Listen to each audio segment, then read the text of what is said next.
That's it. Quorum is present.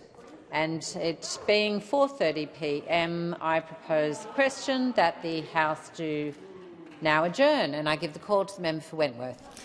Speaker, last night in his annual threat assessment, ASIO Director General Mike Burgess warned that Australia's rising terrorist threat is being fuelled by social media. His warning was stark. In November last year, he cautioned that platform algorithms can escalate a user from non-violent content to grotesque ISIS propaganda within a few clicks. The radicalisation he describes is happening here in Australia. As we all know, just a month later, on December 14, 2025, saw Australia's largest terrorist attack in history, an indescribably awful attack of anti-Semitic terror in my community in Bondi. For years, I have thought about what we can do to combat violent extremism, and in the months since, that question has only grown more urgent. In Burgess's February 2025 assessment, more than a year earlier, he noted that fewer than 17% of the minors that ASIO had investigated were born offshore. Of those, the median age on arrival was 4.5. So these are our young people, radicalised online, often in their own home. In his 2024 submission to the Senate inquiry into right-wing extremist movements, ASIO gave evidence that online platforms remain significant enablers of radicalisation and the spread of propaganda. This evidence is consistent. The same dynamic drives misogyny.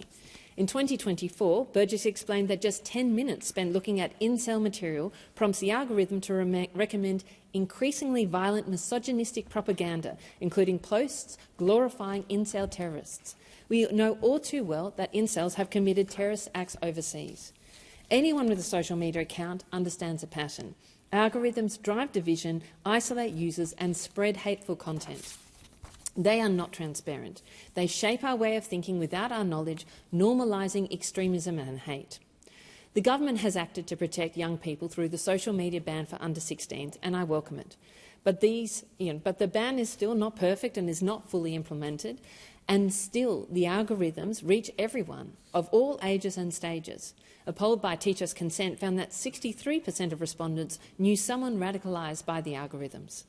Teenage boys are now amongst the most likely perpetrators of child sexual abuse, including 17 and 18-year-olds who fall outside the social media ban. Research from the Global Institute of Women's Leadership ranks Australia among the most misogynistic nations in the Western world. Reports of sexual assault sit at an all-time high. Teach Us Consent's Fix Our Feeds initiative offers a clear answer: put informed choice back into the hands of Australians. The European Union's Digital Service Act already requires major platforms to offer users an option to switch off, an opt-out of personalised algorithm-driven feeds. The platforms complied. TikTok's For You feed can show content popular in a region rather than content driven by past behaviour. On Instagram and Facebook, a fully non-personalised feed already exists. Under such an option, Australians could have the same experience. This sits well within the capabilities of these platforms. There is no question of that. We cannot leave users of a game to the game of whack-a-mole, waiting for platforms to deplatform one creator after another. Beyond the algorithm, there are further harms we must confront. I commend the government on beginning its work on a digital duty of care, which would shift online safety from a reactive user-supported system to a proactive risk-based model, legally requiring tech companies to anticipate and mitigate foreseeable harms, with continuous safety by design standards across platforms, operating systems and connected devices. There is a long way to go. Part of that work is dispute resolution. Constituents and small businesses frequently come to my office in distress. Businesses locked out of Instagram accounts they rely on to advertise. Individuals shut out of their email, and they find it extraordinarily difficult to find any path of resolution.